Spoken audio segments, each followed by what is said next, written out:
צניעות וסטייל. רוב הקלות שמגיעות אליי הן קלות שהן דתיות, אבל הן אינסטגרמיות. הן לא מחפשות את הבלוק הזה, הישן קצת יותר, הן מחפשות עדיין להיות בסטייל, ואפשר.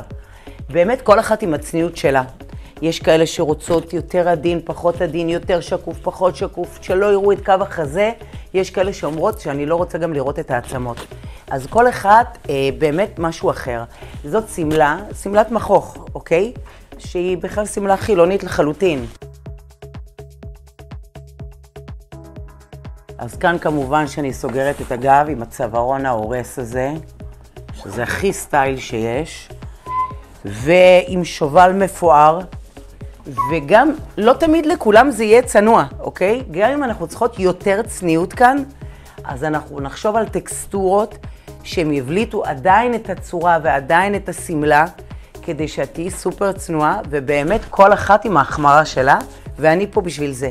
אז אנחנו נדבר על השרוול, יש כאלה שרוצות עם נפח, בלי נפח, קצת יותר שקוף, עוד שכבה שקופה, לא לימור תעטמילי, בשביל זה אנחנו עושות מדידות ביחד, וקלה צנועה יכולה להיות בסופר סטייל.